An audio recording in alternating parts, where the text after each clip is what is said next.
Who are five Denver Broncos that general manager George Paton should look at re-signing after the 2021 season? Plus, Tim Jenkins joins us to give his thoughts on the Broncos' offensive explosion against the Dallas Cowboys. Is it sustainable? We go through, we look at it, we react with Tim Jenkins on today's brand new episode, Locked on Broncos.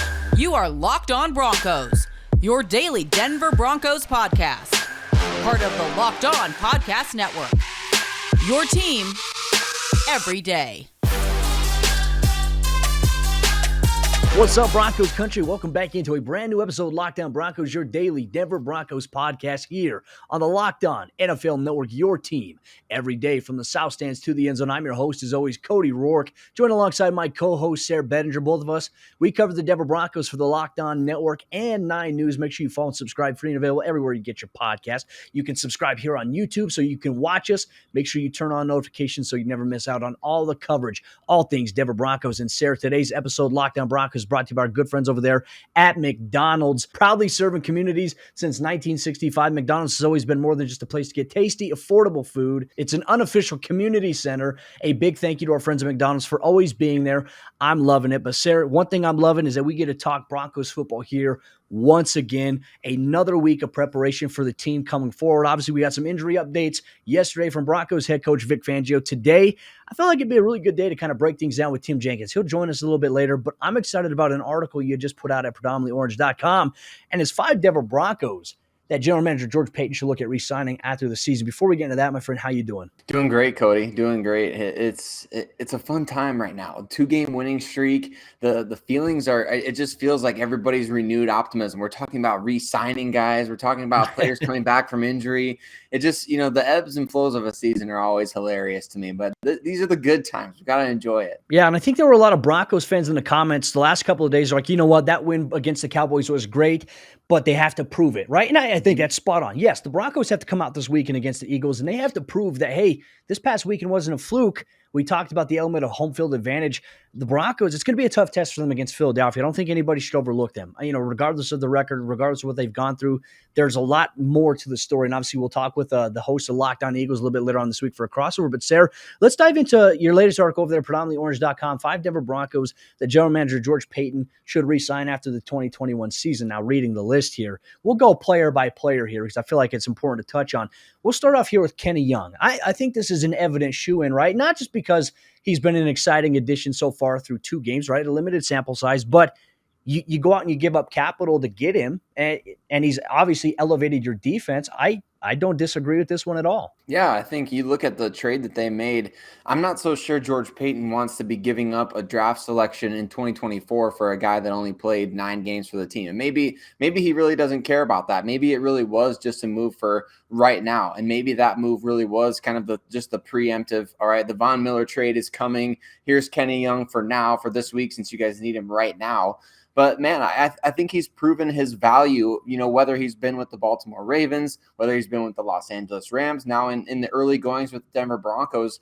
We've talked a number of times, you and me, even before I joined the show, Cody, just about the fact that it's very difficult to play the inside linebacker position in Vic Fangio's defense. So it's tough for these guys to come in and really pick up on all these different things right away. For him to come in and play the majority of the defensive snaps immediately, it speaks to his character, speaks to his football intelligence, and it speaks to the fact that I think that, man, this guy really loves the game. I don't think that he necessarily wanted to be traded to the Denver Broncos, but he's put on his professional football player cap, and he's gone out there and he's done a great job. He's fitting in. He had that cool moment with Teddy Bridgewater after the Cowboys game. So it's clear that he's fitting in with the culture of the team, and that's the type of guy that I think you want to continually build around. Yeah, I mean, yes, absolutely. And I got the all-22 copy of the Broncos-Cowboys game, and I tell you what, he and Baron Browning, Sayre, they have potential, my friend, just based on what I saw, right? And obviously, if there's a change in the coaching staff, I mean, it could change scheme, but looking at what these two are able to do and how their skill sets complement one another,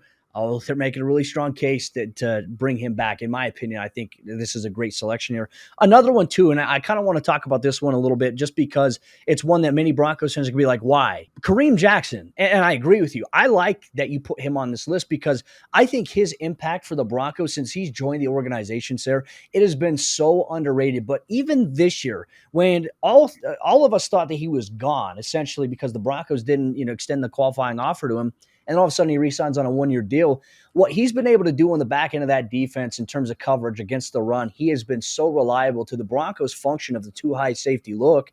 And I know a lot of people say, well, you drafted Jamar Johnson, you got other guys like PJ Locke, you also have Caden Stearns there. I think that's great, right? But it also, I think if you go away from a guy like Kareem Jackson, he's playing elite right now. He's playing to a level he deserves a contract extension. If Denver's not going to do it, he's going to probably go play for a contender next year. But I like this because not only his leadership, but what he's bringing to the table with his play, it's backing it up, and it's a great serving plate, I think, for these young guys behind him. Definitely. I mean, there's no rush to get other guys into playing 100% of the snaps, right? I mean, Caden Stearns has been having a tremendous impact playing just a fraction of the snaps. So I think going forward, you have to realize, and a lot of people who are listening who maybe disagree with Kareem Jackson being included on the list, you got to realize a couple things. Number one, at the age of 33, he looks like he's discovered the fountain of youth playing the safety position. So we know that the style of play that he has would kind of make it seem like, well, what's the sustainability of that? Well, has Kareem Jackson missed any games due to injury in Denver? We know he was suspended a couple years ago, but he hasn't missed any games due to injury. He's playing lights out. He's playing really smart,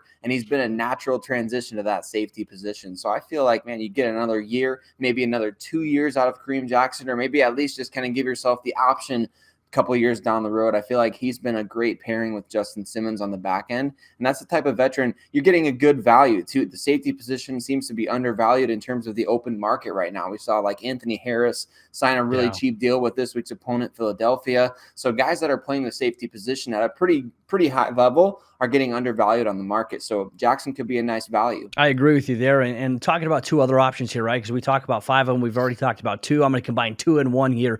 At wide receiver, you got both Tim Patrick and Courtland Sutton. I think for evident reasons, obviously Courtland Sutton, he's going to be your franchise guy. But even like Tim Patrick too on this list, I agree with you, Sayre. I know everyone's like, well, you don't pay both these wide receivers, or if you have to pay them, you have to pay one versus the other. I don't know where that argument came up. I think the Broncos can really maneuver things. And it's also about like Tim Patrick does deserve to get paid. I don't think anybody's discounting that. But I also think that if he's building something special and he believes it can be in Denver, I think he might stay. Now, I'm not going to say he's going to take a significantly less contract. He's not going to go out there and get a contract that's going to absolutely just break the bank, but he's going to get something I think that's respectable for where he is at. I mean, he could be a wide receiver 1, Sayre, on a lot of teams right now, in my opinion. So I like that he and Courtland Sutton. And then your other guy here, and you can kind of touch on them all here, but Melvin Gordon, which I put a tweet out during the Cowboys game, watching both Melvin Gordon and Javonte Williams run the football and the different skill sets that they have to really complement each other. I said it. The Broncos, George Paton, need to go out and re-sign Melvin Gordon. Now, not a big-time contract, right? Because the thought about paying running backs these days is really kind of a hyperbole, but I like these selections. I think really out of these 5 players, I would select all 5 of them as well to re-sign. Right. And I think with Melvin Gordon, just to quickly touch on him, again, it goes back to the same argument that I made about Kareem Jackson. The value for open market running backs right now is just simply not there. So unless you're a superstar, kind of, under the age of 25 or 26 years old, unless you're one of those type of players like a Derrick Henry, you're really probably not going to get game-changing money. And Melvin Gordon just signed a deal it will have been 2 off seasons ago in 2020, which was worth $8 million per year. So factor in the fact that he's got some more wear and tear on those legs and all that. And obviously he's older now. I feel like that could be another nice value, another 2-year deal, maybe in the range of 5 to 6, maybe even up to $7 million a year. Again, this isn't our money. We're not talking about our money, and you can manipulate the salary cap. So who really cares? And when it comes to the argument about keeping Sutton and Tim Patrick, I'm with you, Cody. I don't know where this idea of the would you rather came from. I think it's a fun game. It's a fun party game. Like, would you rather? Oh, what would you do? Would you keep Tim Patrick? Would you keep Courtland Sutton? Which would you do if you're George Paton? If I was George Paton, I would keep both. So I don't understand why you can't. I think that people get this so mixed up. According to Spot Rack, Cody, the Broncos are projected for $80 million in cap space, and that salary cap is just going to continue to rise as the years progress. So Tim Patrick, to me, you look at a contract like Corey Davis, a very comparable, if not Corey Davis was better in Tennessee than Tim Patrick has been in Denver in terms of production statistically. He signed for $12.5 million per season. I don't understand how that's breaking the bank for Tim Patrick. Then you could go to Courtland Sutton with an offer in the 15 to 18 million a year range. All of a sudden, just get that this is going to be mind-blowing, Cody. You're not even going to believe this. If you have good receivers on the team, a better quarterback might want to come play for you. That's pretty crazy. Or if even crazier, if you draft a quarterback, having good receivers, Cody, I don't know if you know this, but having good receivers might actually help a young quarterback. So maybe you invest in that position. Maybe you swallow the pill and say, oh man, we're going to have to pay these two guys decent, fair value on the market. And the Jerry Jeudy contract thing keeps coming up in my Twitter mentions. What about paying Jerry Jeudy? That Ken is already 4 years down the road. You don't have to worry about it. So to me, Cody, it's a no-brainer. You keep both guys unless Tim Patrick desperately wants to get out of Denver, like you mentioned, or Sutton for that matter. Unless one of those two guys desperately wants to get out, George Paton's goal should be to keep both. Yeah, and I think George Paton has really valued the playmakers, the production there, and I would be very shocked if he lets one of those guys go. It has to be for the right circumstances, right? And there's a reason Tim Patrick has been back every single year since 2017. Let's just be honest about that. But Broncos country, coming up here in just a moment, Tim Jenkins is going to join Sayre and myself as we talk about the Broncos' offensive explosion on Sunday. We talk about Teddy Bridgewater, we talk about Pat Shurmur, and we talk about whether or not the Broncos have a new sustainability, or at least a foundation for it, for the remainder of the season. We talk about that coming up here in just a moment. But before we do that, let me tell you about the sponsor. Today's episode, Locked On Broncos. That's our good friends over there at the Get Upside app. And ladies and gentlemen, if you are tired of paying full price at the gas pump when you fill up, well, Get Upside makes it to where you never have to pay full price ever again at the pump today. And if you go and download the Get Upside app from the App Store, Google Play, Apple Store, whatever you may have, you can use promo code Touchdown, and they're going to give you an additional 25 cents per gallon cash back every time that you fill up today. So every time you go to the gas pump and you fill up your tank, you're going to get 25 cents per gallon cash back. And when you first sign up with promo code Touchdown, they're going to put an additional 25 cents per gallon cash back on top of that. It's 50 cents per gallon cash back on your first official fill today with the Get Upside app. And if you travel as much as me, you can make up to $200 to $300 a month in cash back alone. And they make it super easy for you to cash out, whether you connect your bank account, PayPal, you connect with Amazon or other gift cards, they can send that to you. It's easy to cash out with the Get Upside app today. Never pay full price at the gas pump ever again. Once again, promo code Touchdown gets you 25 cents per gallon cash back today. The Get Upside app. We are all elite here with Tim Jenkins. As always a pleasure to be joined by Tim Jenkins, who does a lot of fantastic work training high school athletes, college athletes, pro athletes, from the quarterback position. A lot of knowledge here. That's why we bring him here on the show, because he makes us understand offensive football so much more. But Tim, great to have you back, my friend, and a surprise, I think, for everybody in Broncos country this past Sunday against the Dallas Cowboys. First off, how you doing? I'm doing great. But yeah, I think it was a huge surprise. I mean, I was on the field with doing our group session, and one of the guys was like, "Hey, what do you think is going to happen this week?" And I was like, "I don't think it's going to be good." I just thought that, the Cowboys are they're a darn good team. And yeah, and then all of a sudden they just showed up and just rolled them. And let's be honest, it was 30-0, right? They scored like the 16, like very late in kind of you could tell they didn't want to get shut out fashion. But I just think it was really impressive. It wasn't just a win, right? Because it was just such a decisive win. I think there's obviously a lot of things that went the Broncos' way that I don't know if you can always count on, the blocked punt, those kind of things, but it was a huge win for the Broncos. Yeah, big time. And so starting things off here too, I'm going to ask you about Teddy Bridgewater, kind of what you saw from him. There were several plays where we saw kind of that first drive was like, okay, this is the same offensive story. The next drive, they just got into rhythm, and Teddy was decisive. The wide receivers were doing good. The blocking, the protection was really nice for the most part. Just in general, what did you see from Bridgewater? What's really hard is, the first drive, you're kind of watching it, you're thinking to yourself, oh boy, here we go again. And then they popped the big run with Williams, which is funny because it was a high-low, right? Like the tight end slicing back across the formation. There's a guy engaged, and then he cuts the guy. So it's like it should have gotten called back. And that, to me, it's like, how much does that change the game if that happens and all of a sudden the Broncos go 3 and out again? But they get the big run, and then they hit the deep over to Jerry Jeudy right after. And then all of a sudden you're like, okay, this thing's rolling and it leads to point. So I think when you're looking at the game, like specifically, like just with Teddy, he played a really efficient game. He's been playing. The thing that's hard is it's like, okay, all the stuff we were complaining about, right? Like, hey, he threw short of the sticks. He did it again. It's just the receiver Tim Patrick made a play and got a first down. Yep. Obviously, Jerry Jeudy coming back is a much bigger deal than anyone anticipated. I think the way you saw them move him around too was extremely effective. So to me, it's like, yeah, I just think it was one of those things where it was like, I think Teddy more or less played similar to what he has done. Obviously, the Tim Patrick ball that he hits is a great throw. He had 2 or 3 great deep overthrows. But the rest was kind of what you're used to seeing with him. But I do think that the receivers went out and made a lot of plays. And we had a lot of run. I mean, there had to have been a ton of yak yards. Like the one he flipped out to Jerry Jeudy that Jerry all of a sudden gets 20 on. I think, the receivers were making a ton of plays after the catch. So to me, it's kind of more of what Teddy's been doing. It's just I just think everyone around him kind of did a little bit more too. Well, Tim, I don't know if you could see, but there's just a little tear streaming down my face from you talking about yak and the Broncos receivers getting yak. We've been talking about that on this show for weeks.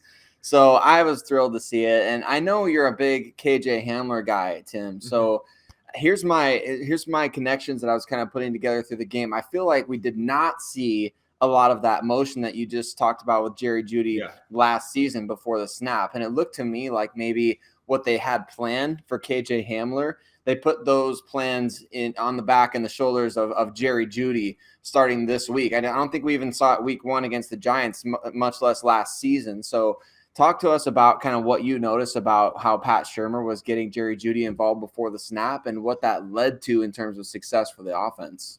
I mean, there's 2 plays to point to, right? So one, Jerry Jeudy, I think that's why everyone gets mad at me when I say this, but I think that's why he's wide receiver 1, is because he can do so much. Like Courtland is an outside receiver. Jerry Jeudy, literally, you can play him anywhere. To me, it's like that's wide receiver 1, right? If you can do everything, that's why you're wide receiver 1. Anyways, the 2 plays that I'll give you is one, they kick him across. Once they motion him from 2x2 to 3x1 bunch, and then they run a little arrow route. The Cowboys are in banjo, right? Which is just like, it's a defensive term for in and out coverage. So, hey, they end up playing box and they like try to banjo all of it. Anyways, Cowboys guys run with the wrong guys. They pop wide open flat, easy 3rd and 6 conversion. And then the other one was the one I just talked about, which is they bring him in that little, it's almost like a jet and then orbit around behind it. Like it's kind of like, some people probably call it like counter orbit, where you try to go to the side and then pull back around. And they do that once on another 3rd down where it's like you could tell they're in some sort of like sort coverage where they're trying to run cover 1 hole and sort it out on who goes where. And he just runs a bubble and he's wide open and they flip it out and it's like 25 yards. So to me, that's the pre-snap motion. Pre-snap motion's gotten like overblown into people thinking if you don't motion, your offense sucks. And that's not true. With that being said, there are some key coverage indicators that you can get from it. So the best coverage indicator they got all day, or the best use of motion, you could argue, was the Tim Patrick touchdown. Because they motioned Jerry Jeudy across the formation to realize that it's off-man coverage, and then they run the stutter and go against off-man. It's a touchdown. So to me, it's like, that was probably the best use of it, and we didn't even get him the ball. So I do think what they were doing with him probably was, like you're saying, what they had dialed up for KJ, and it just so happens that, hey, we don't have KJ, but we think Jerry can do it. And obviously he went out there and he did it really well. Spot on there too. And there's so many other things too. Like you mentioned, the motion created opportunities, not only just for Jerry Jeudy, but for other guys to have success. And you're really going to see how the defense adjusts and plays to you. This was definitely one of those games I thought Pat Shurmur had called a better flow of game, right? We talked about game script on a couple episodes ago when we had you on here. This was a game where I felt like the Broncos started building on that. They started getting momentum. And we're going to talk a little bit more in depth about the Broncos offense coming up here in just a moment. Ladies and gentlemen, before we do that, let me tell you about the other sponsor of today's episode, Locked On Broncos. It's our good friends over there at Built Bar. And Built Bar is the best tasting protein bar that is out there on the market today. Ladies and gentlemen, we have Thanksgiving that is coming up. And as you know, Thanksgiving, one of the traditions is to have pie. And each slice of pie usually contains around 300 calories. What if I told you that there is a really great tasting alternative? And it's a protein bar that tastes like a candy bar that has 17 grams of protein, 130 calories, and only 4 grams of sugar. Well, you still may have that piece of pie, but I tell you what, I'm going to have myself a Built Bar, and they have 9 amazing, delicious flavors: peanut butter brownie, salted caramel, double chocolate, and they're also introducing the puffs as well at Built.com. They have a box, they have a flavor for everybody in your family, so you can get a mixed box today by going to Built.com, or you can just choose one specific flavor if you already know what your favorite flavor of Built Bar is, and you can get that sent directly to your doorstep. Like I mentioned, the bars are covered in 100% chocolate, chocolate. They're soft, they're easy to chew, and they are tasty. Like I said, they taste just like a candy bar, and whatever flavor you get, that's the flavor that you're going to get when you take a bite into it, ladies and gentlemen. So go to Built.com today, and when you go to checkout, make sure you use promo code LOCKED15. That's going to give you 15% off your next order at Built.com. Once again, promo code LOCKED15 gets you 15% off your next order at Built.com. Jumping into the fourth quarter action here with Tim Jenkins. And Tim, we just talked about Jeudy. We talked a little bit about Tim Patrick and his big play that he had against Trayvon Diggs, Teddy Bridgewater's play. I think going forward, Broncos fans are looking at the formula that the Broncos used on Sunday against the Cowboys with really rushing the football kind of being the primary, and because of that, having success with it, being able to throw the ball a little bit more. In your opinion, was the style that you saw the Broncos play on Sunday, do you think that's sustainable for them potentially going forward down the second half of the season? It's always such a fascinating question because to me, whenever I watch film, I'm always like, anytime you throw the ball, it's more sustainable because it's like still covered, right? And you complete it. Whereas the run game, it almost feels like it's like someone makes a great block or like a defensive guy busts his gap assignment. And that's what leads to the big play. And it's like, well, how sustainable is that? With that being said, it's like, I was joking with Ben and Ryan on their show last night because I was talking about Javonte Williams. And then, some people love Javonte, some people don't like him.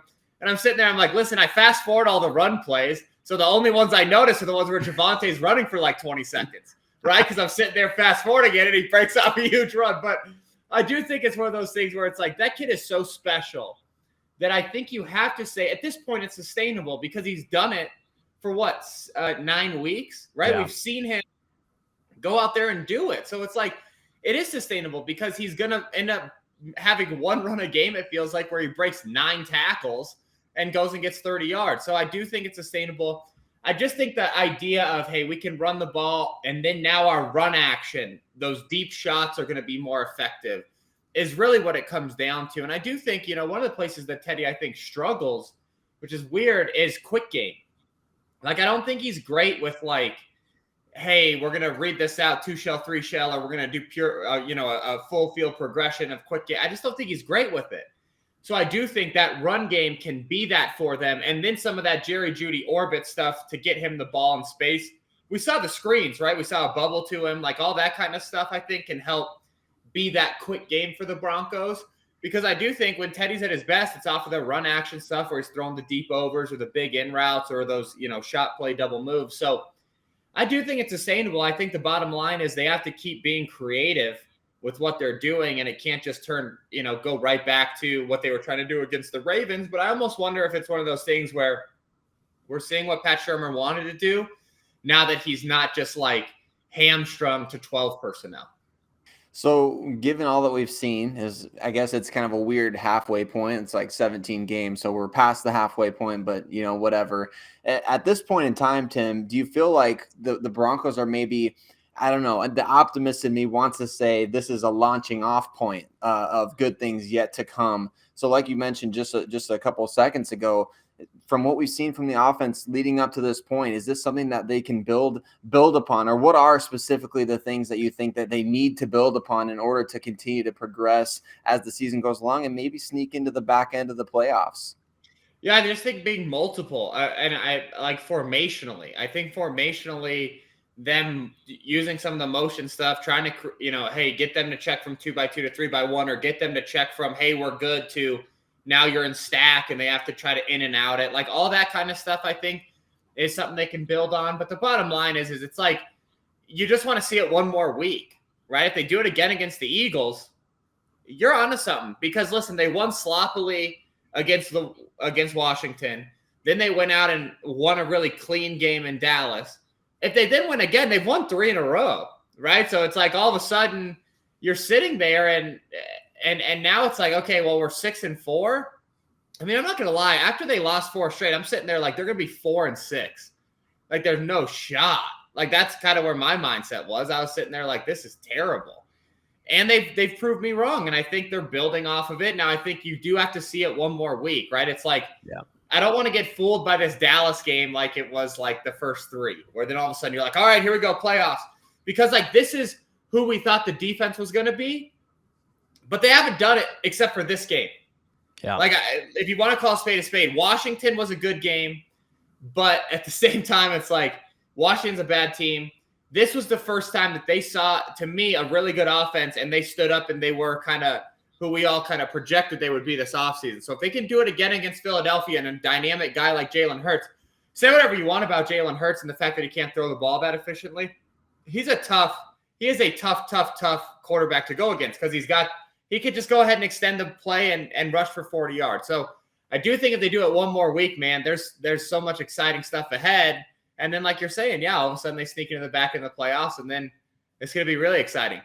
The NFL has been so weird this season, Tim. We're seeing these other, teams that have these explosive offenses have games where they're not. I mean, I think the Cowboys probably was the most surprising one with Dak coming back. You have Amari Cooper and CeeDee Lamb. You have a healthy backfield and a relatively healthy offensive line. I think that everybody's expectation going into the game was, man, I just don't know if the Broncos can't match the offensive output with Dallas, and they're in trouble. And then all of a sudden they go out and they just absolutely exceed expectations, and Dallas can't match the Broncos' offensive output. So it was one of those weird Freaky Friday type games, Tim. And look, I agree with you. I think the belief is going to be on if the Broncos can prove it, if they can go out against the Eagles, play that well on defense again, play that well on offense. And look, the Eagles defense will be tough too. There's going to be some tough opportunities for them. They're going to try to send a lot of stuff at Teddy Bridgewater. They're going to have those guys with Darius Slay trying to lock up. So something to keep an eye on. And obviously, Tim, we can't wait to have you back next week to talk about it. And then the Broncos will either go into the bye week at a 500 record at 5-5, or they'll go in at 6-4. So a lot to look forward to here for the Denver Broncos. And Tim, thank you so much for joining us here once again. And ladies and gentlemen, if you haven't done so already, make sure you subscribe to Tim's YouTube channel,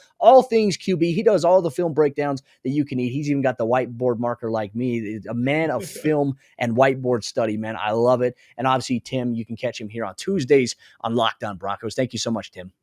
I appreciate you guys. Thank you. And obviously, again, just want to say thank you to Tim Jenkins for taking time out of his day to talk with Sayre and I about the Denver Broncos offense. Ladies and gentlemen, a lot of storylines coming down the pike here this week for the team ahead of their bye week. Look, they got to take care of business against the Philadelphia Eagles. Myself, Sayre, Bedinger, and also Louis DiBiase. We're going to talk about it. Tomorrow's episode of the Locked On Broncos is going to feature a crossover with Locked On Eagles. Ladies and gentlemen, can't wait to break down all the action with you. Thank you so much for tuning in here. Once again, Locked On Broncos, free and available everywhere on your favorite podcasting provider. Thank you for making this your first listen of the day every single day. And if you want to watch us, once again, hit that subscribe button on YouTube, turn on notifications so you never miss out on an episode or video that Sayre or myself put out here covering the Denver Broncos. See you tomorrow.